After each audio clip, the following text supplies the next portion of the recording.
Alright, so in this video, we're going to be taking a look at some things from Tua's rookie year. I don't think he had the terrible rookie year that a lot of people claim he did. If you watched my previous videos, during the season, everything like that, and watched me break down our offense, you kind of have an idea of what my opinions on Tua are. But I also do realize that I gained a lot of subscribers throughout the draft process, so you may not have seen my opinions on Tua. So, yeah, let's go ahead and get right into that.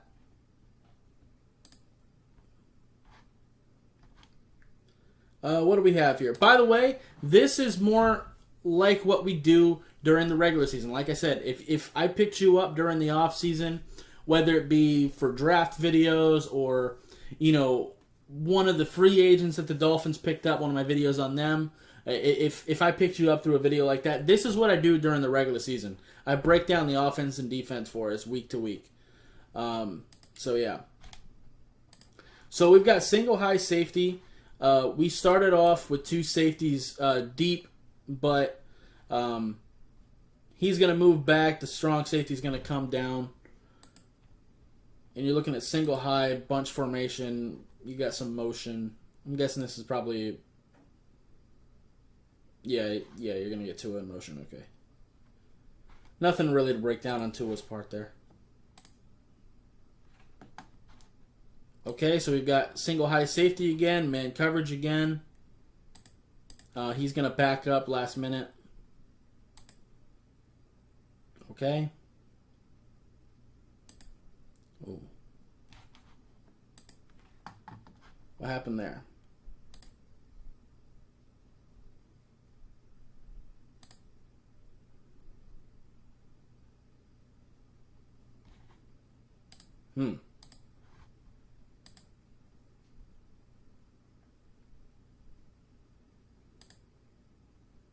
Didn't look like that was a throwaway. Look at his feet when he throws this. Look how narrow his base is. That's what throws off the accuracy here. He's throwing off his back foot. He's throwing across his body. That's just not good mechanically.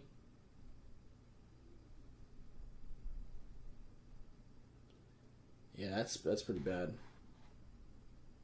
And he is wide open there. I understand that he's being pressured, but he's got Gaskin here to pick this up for at least a second. You have time to set your feet at least a little bit better than that.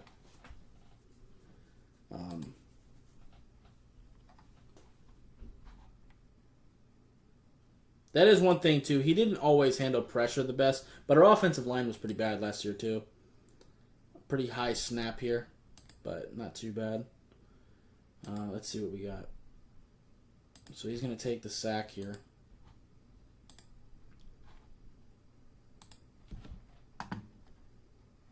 So we had Gaskin in motion. Okay. Single high. Yeah, pretty much got smothered.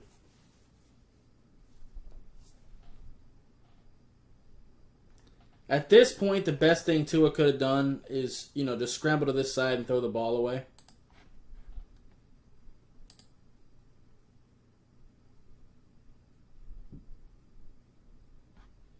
The RPO going here.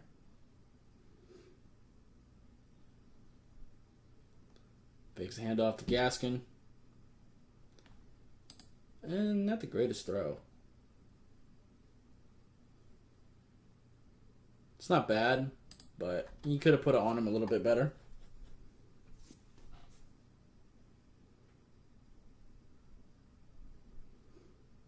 But of course, Parker should have caught that too, but...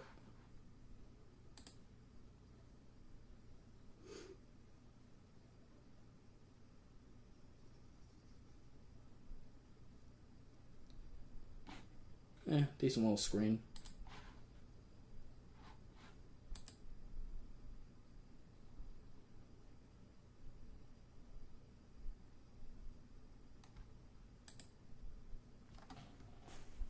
Single high safety, man coverage. Good timing route for Tua.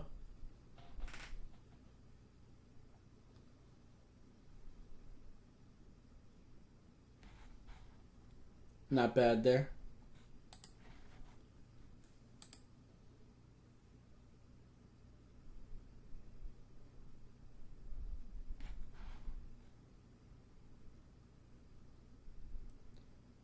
I kind of feel like we should probably go away from this last Bills game, man.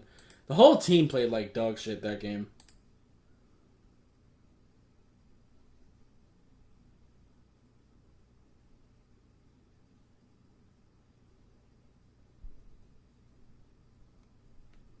Yeah, let's go to a different game here.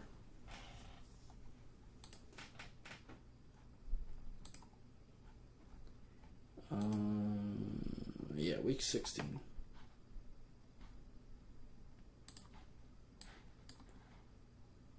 This game against the Raiders.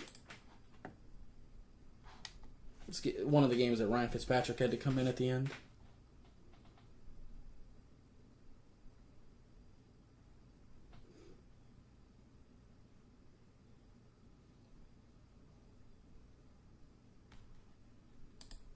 So he kind of just checks it down here.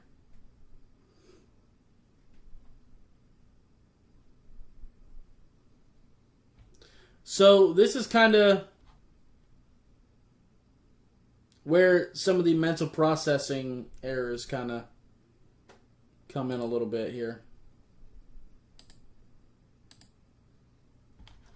Mac Hollins has a lot of space here.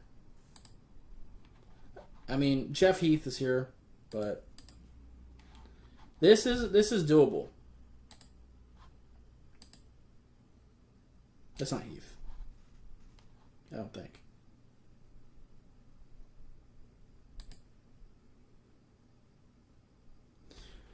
So, Jeff Heath is not breaking this direction yet. So if Tua wants to throw this right now,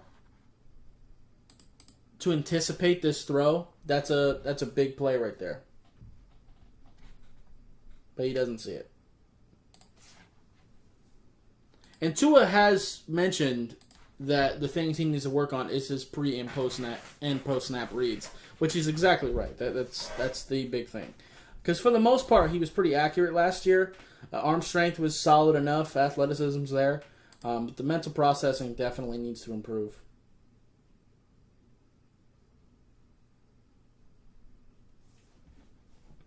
Yeah, running there makes sense. Although,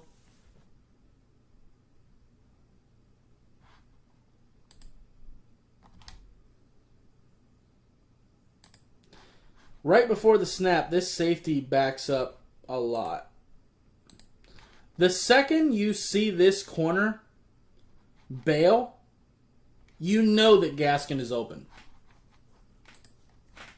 If you just read this corner's hips, the second he gives inside leverage, go to Gaskin. Right now.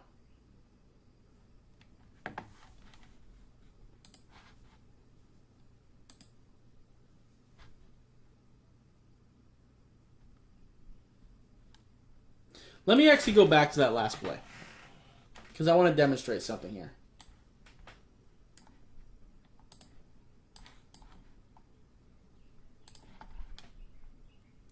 This is post-snap realizing that it's zone. Because right here, right now, this looks like press man coverage. We've got the single high safety over here. We've got two corners pressed up. This looks like man. Last minute, this DB is going to back up to be the other high safety. But if you look at the corner's hips, you see how he's facing the inside, both corners are? This dictates that it is, in fact, zone coverage. Because typically, if it's man, corners are going to face the sideline because that's where they want to push you. When it's zone, they face the inside because that's where they want to push you, because that's where their help is. So the second you see these two corners, hips turn toward the inside, you should know that Gaskin is open. Who's this? Gesicki here?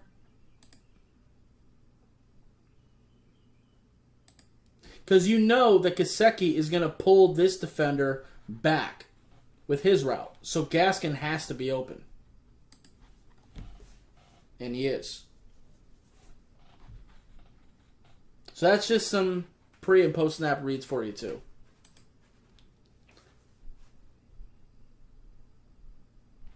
Yeah, that just is what it is. Boy, Austin Jackson got his ass whooped there. I'm not gonna like harp on this too much because we're not here to watch Austin Jackson, but dude, this outside step was so harsh. Man.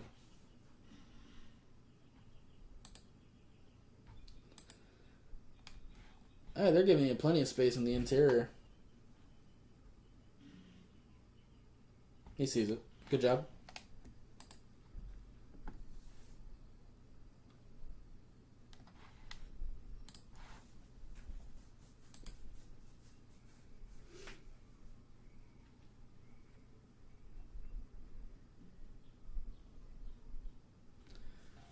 Jakeem Grant not being able to fucking catch.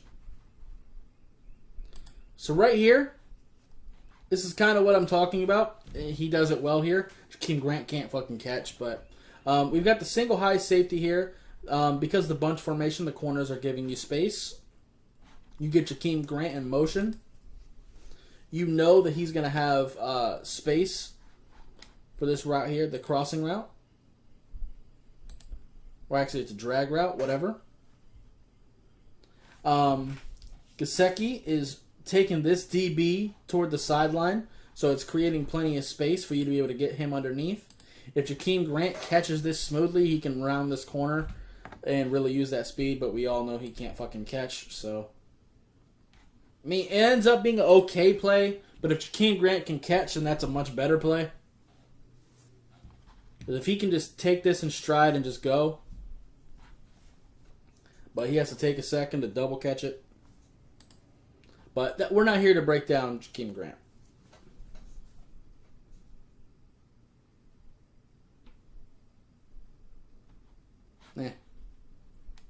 Not much to break down from Tua's point here.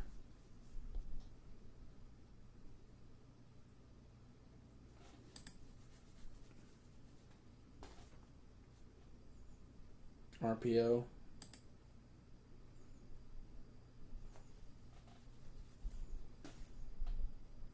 Not bad. I don't really have much to say on that one. Let's wind it a little further. Okay.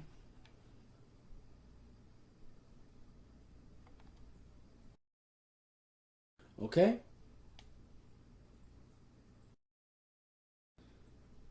So once again, they're flipping their hips toward the inside, meaning that this is zone.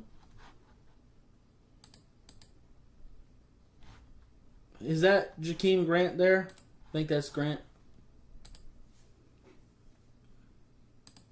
But either way, this receiver, I think that's Jakeem Grant, but don't quote me. He's taking this defender with him. He's going to make him follow him for a little bit. So the second you see that, Adam Shaheen, I mean, he finds it eventually, but I need him to find it a little bit quicker.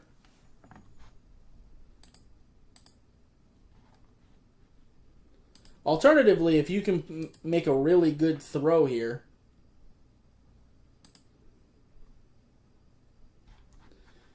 you've got Mac Hollins on a pretty interesting throw here too, because Ahmed is pulling this linebacker with him. So if you can throw it over his head and hit Mac Hollins right here, that's a really good play too. The safety is still too far away to really make a play on it. But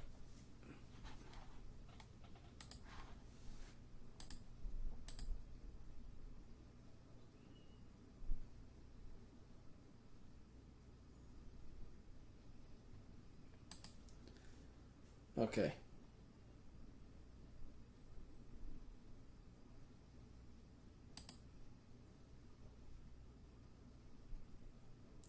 Let him take the outside.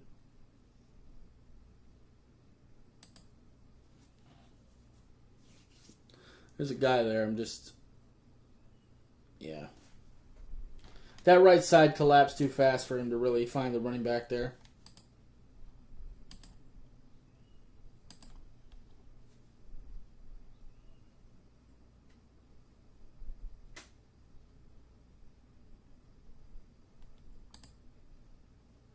Yeah, see that again.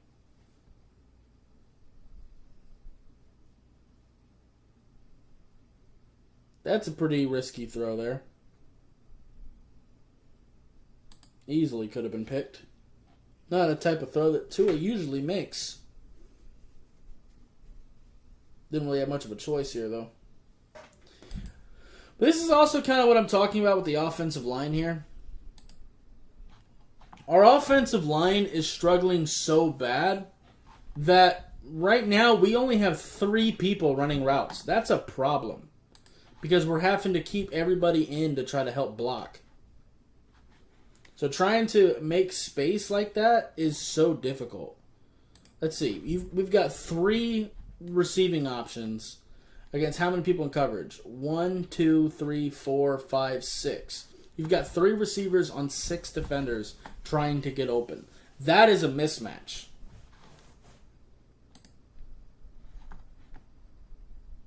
So take a chance and make throws like that. And that's why there was the illusion that Ryan Fitzpatrick was better than Tua last year. Our receivers couldn't create space, and our offensive line wasn't giving you any time, so we had to run plays like that. And Ryan Fitzpatrick just has the attitude where he doesn't give a fuck. He'll just throw it up and give people an opportunity to try to make a play. But that also results in a lot of interceptions. Tua doesn't take those chances. And that's why it made it look like Ryan was better, just because what we had on our offense was so bad. So,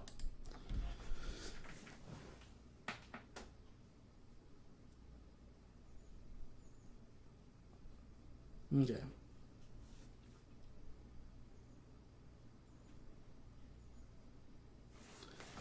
I can't even really be mad at him there. You're going to get Tua in motion here on the bootleg, and he's got a safety in his face immediately. He's got to get rid of the ball. I can't even really be that mad at that play, to be honest with you. Let me go ahead and do this. Let's go ahead and go to a different game, too.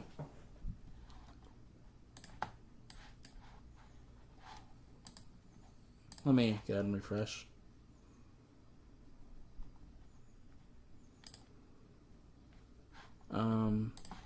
I did that real quick so I don't. Otherwise, it'll go straight to broadcast view.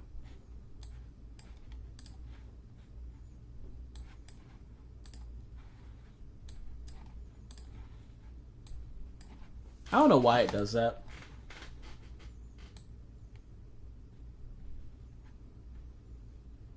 Alright, we'll go to week 15 a little bit.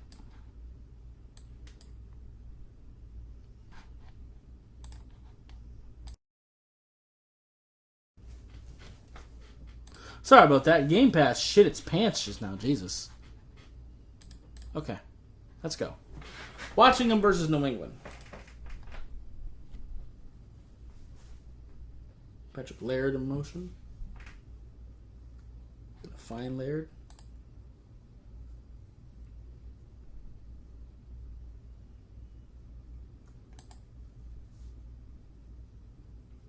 So I don't mind this throw.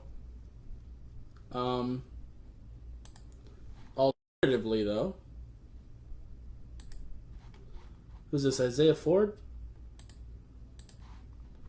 All the main defenders are going this direction. Well, to be fair, he's already thrown the ball. That's why. But this receiver here was there.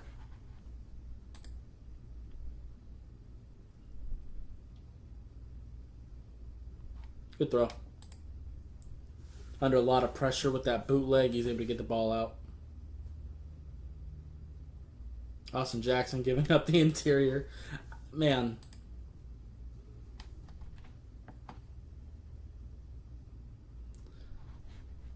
Bro, this isn't an Austin Jackson video, but this is 2 plays in a row. He just gave up the interior last time. Now he gets his hands swiped. People are talking about Tua being a fucking bust in the first round. Let's talk about Austin Jackson. We'll get there another day. But Jesus.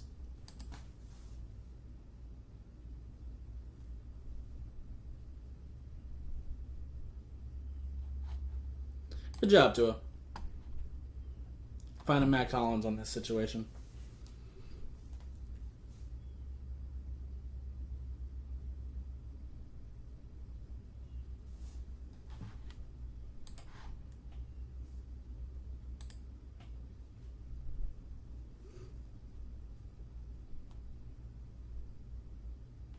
Nice.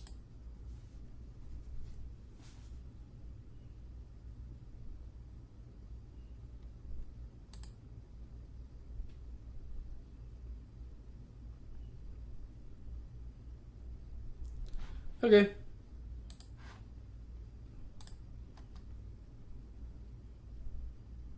Take a look at Tua here.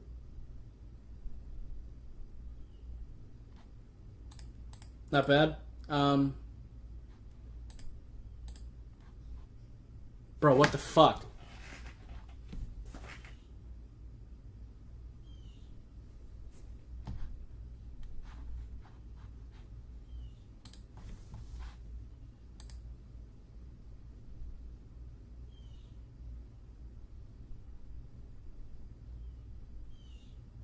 Plenty of space.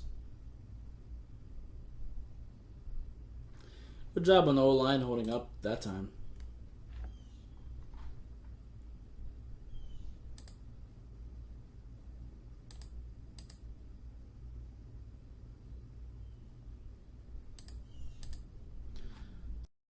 This is why we need good route runners too, man. I realize this is a running back, but we need people that can create space a little quicker than this, man.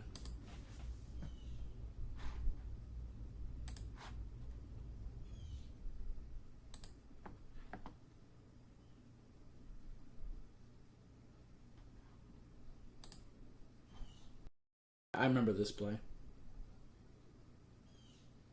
This one's pretty bad. He's got Shaheen right here.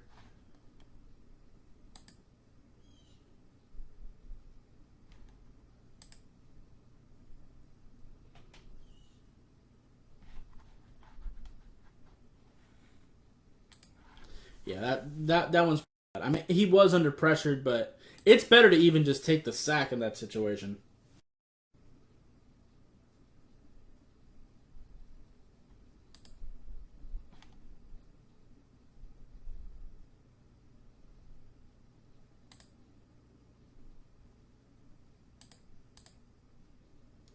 So we're in another situation where we've really only got two receivers downfield. I think this is right here is a third. No separation at all. Did Tua make the best decision? No, he could have scrambled out here.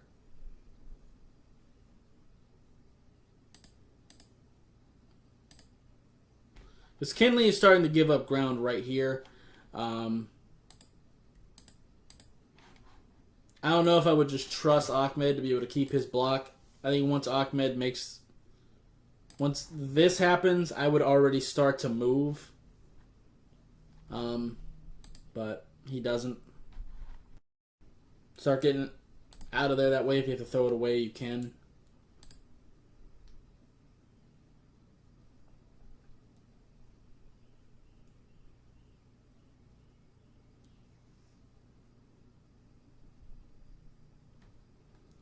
Now he has to roll out and force a throw. Let's see if there are better options available.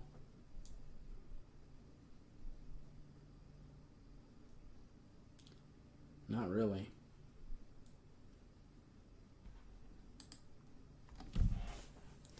Like I said, and to be fair, Chan Gailey's offensive play call was pretty bad last year as well. So that was definitely a part of it. But our inability to create separation was also such a problem. That's why I'm happy we have Will Fuller and Jalen Waddle. Grant had the speed to create separation, but he couldn't run routes to save his fucking life. And he can't catch. So even if he creates separation, it's not really that big a deal.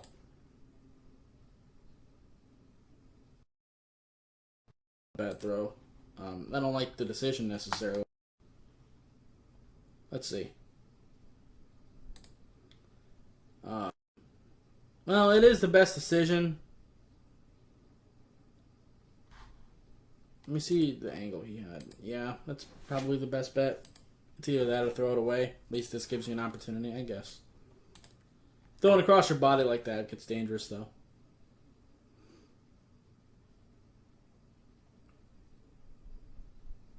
That's a great throw. See, when Tua actually gets an opportunity to set his feet, he's accurate as hell. And he's actually got a little bit of zip on that ball, too, when he can actually set his feet.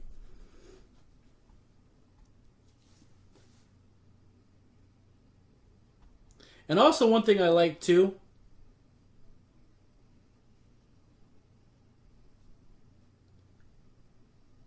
he does have Adam Shaheen right here, and this is a pretty good move. It's a good throw to make. He's got possibly Lynn Bowden here, but he sees the leverage that this defender has. He's going toward Bowden, so he knows that this is the better option and the bigger play option as well. Nice.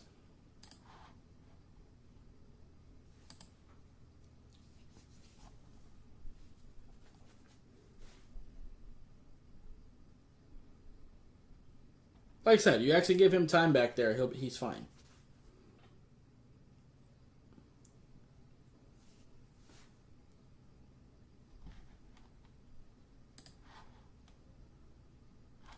Because I don't want to take away anything that Justin Herbert did last year, because he did have a great season. But one thing to consider, their offensive lines were both pretty bad. I'll give them that. But the receiving core that they have with the Chargers and their ability to create space is far superior. Yes, Tua definitely does have his problems. He definitely needs to work on his mental processing, for sure. He needs to work on his post and pre-snap reads, for sure. But I don't think the gap is that big between them. I really don't.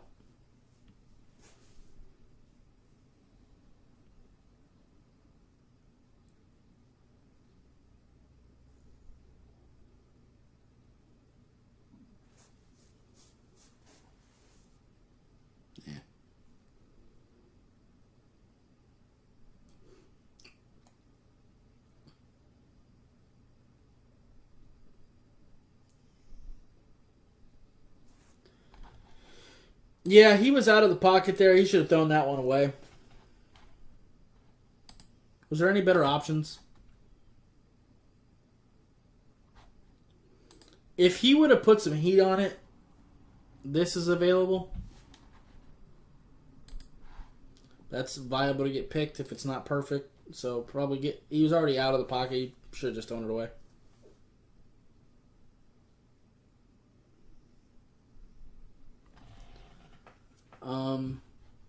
Not bad post snap, but they're giving you plenty of space to 0.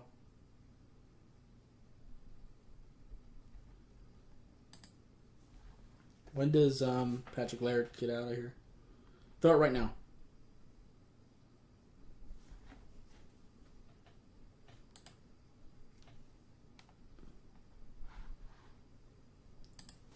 But then again, like I said, the pocket's collapsing yet again. Good throw there.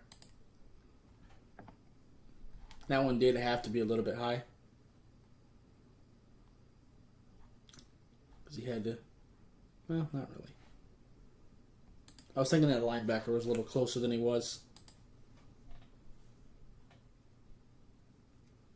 Yeah, I like the decision to just run there.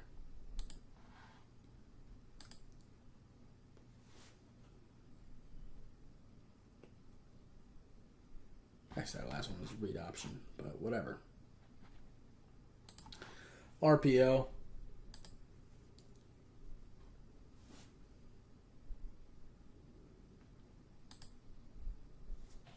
Plenty of space. Yeah, that's the optimal play. What does the tight end do here? This is an option too, but I don't hate this one.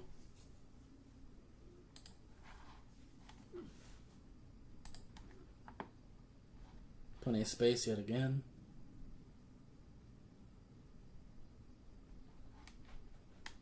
Nice.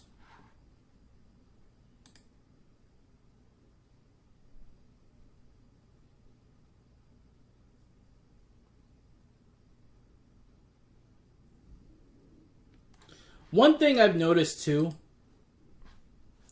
is that particularly pre-snap plays like routes on his right side, not where his throwing arm is.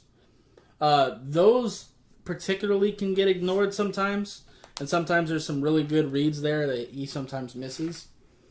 I have noticed that.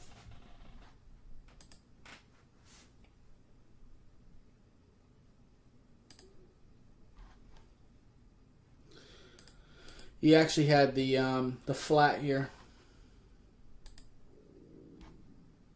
So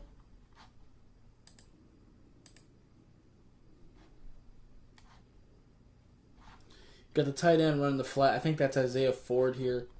You know that Isaiah Ford is going to be coming this way, so he's going to be drawing this DB with him.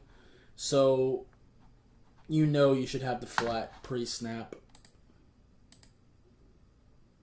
Yeah, because now he's taking away both of these defenders effectively. Also, Lynn Bowden is wide open too. How did that happen? He's got Lynn Bowden in motion.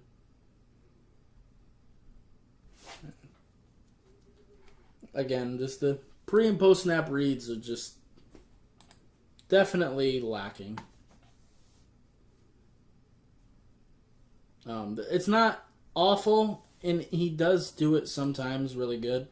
When he actually has time to set his feet, his post-snap reads are pretty good, but his pre-snap reads definitely need work. Hopefully the moves on the offensive line would help.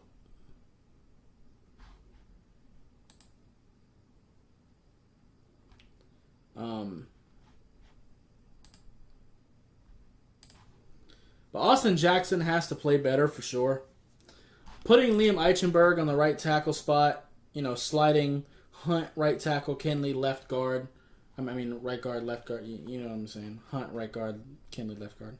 The center position's still pretty weak, and I'm not sure about Austin Jackson either. So I don't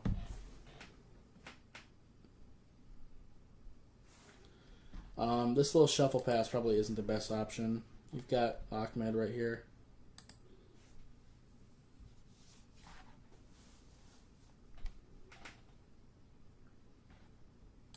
I'm not sure if he's allowed to give to Ahmed there, or if it was designed specifically for Smythe, but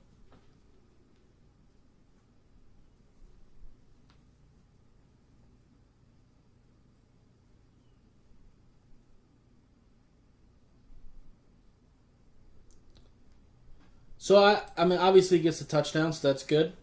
But where does Shaheen go here? Yeah. Okay. So this is a post-snap thing. And actually pre-snap too. You're on the goal line. It's probably a pretty safe bet that they're going to be bringing a lot of heat here. You've got Shaheen kind of going for a goal line fade type of thing. And if you know that you've got Patrick Laird coming toward the end zone on a route, look like on sort of a curl, then if they bring the house, then Shaheen is going to carry this DB this direction, so Laird's going to be wide open. That's exactly what happens. Once you see the house coming in, it should already be clicking to get it to Patrick Laird here, because this DB's, the way his hips are, he's not going to be in a position to stop it. He's not going to be able to accelerate fast enough. Laird is already running full speed that direction. Shaheen is going to be carrying this DB toward the sideline. So, yeah, it's wide open. He gets the touchdown anyway, but it's still a little bit of a lapse. Oh, did he not get it? Okay. Well, even more so then.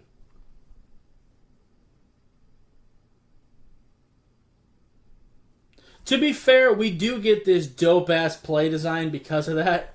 I do remember this now. I didn't remember that this was against New England. But that is a really cool play call.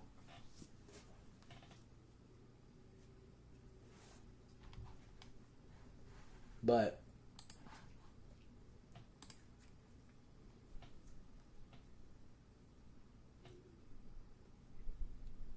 that's the thing too. Alabama is so damn good in college. Like the offensive line is so incredible. The receivers are so good at creating space. You know, you have a running game for the most part, pretty consistently. So you don't really have to worry about the pre and post snap reads as much because people are going to be open. So it is a little bit of a learning curve for sure. Hopefully, having some faster guys who can actually run some routes now, hopefully that helps him out. But I think I've pretty much done a good job here covering my thoughts on him. Like I said, I've talked about Tua ad nauseum at this point. I think that he had a pretty decent rookie year.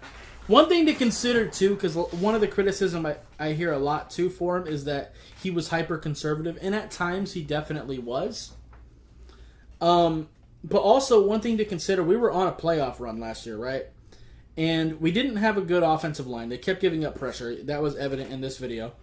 Our receiving core could not create space. Again, evident in this video. Well, I'll cover more of that as we go throughout the offseason process. But also, what was the strength of our team last year? Our defense and our ability to cause turnovers and score that way. So the best thing in that situation, you have a bad offense and an elite defense. The best thing that you can do is not fuck over that elite defense. Don't put them in bad situations. You know what I'm saying? Don't turn the ball over too much. Don't, put them in bad field position. Let your defense be great, and you'll get more opportunities. So I don't think being conservative was necessarily a bad call in that situation. Now, sometimes there were definite plays where he should have taken chances when he didn't, for sure. But I did want to point that out as well. So overall, I think his rookie year was pretty solid. Like I said, when he has time to set his feet, he's pretty accurate. Sometimes he gets a little bit wonky with his feet here and there. But the big thing for him is his pre and post snap reads. Those are things that absolutely have to improve. That criticism definitely exists, and Tua knows it. He has specified that those are the things that he has to work on in this offseason. And that's something that's only going to come with time. So, it is what it is. But anyway, that's going to be it for this video. If you liked it, appreciate hitting that like button. If you have any questions or comments in the comments down below, subscribe if you haven't already, and I'll see you next time. Bye, guys. So, pretty much every YouTuber on this platform is pretty much doing ads like this. YouTube's ad revenue is broken. It doesn't really pay well anymore, so we have to look to outside sources to make our income. And if you like what I'm doing and you want to support me, I would greatly appreciate you going over to my Patreon. It doesn't take much. Just $1 a month would really help me out quite a bit and continue to help me be able to put out these videos, because I put a lot of time and effort into it, especially during draft season, watching the film and everything like that. So I would greatly appreciate you guys going to check out my Patreon. It is Anime Dolphin, no capitalization. The link to it will be in the description of this video and pretty much every video moving forward. So yeah, if you want to help support me, that'd be greatly appreciated. There's multiple different tiers. It's all explained well on my Patreon account. And if you want to check that out, it would be greatly appreciated. Thank you.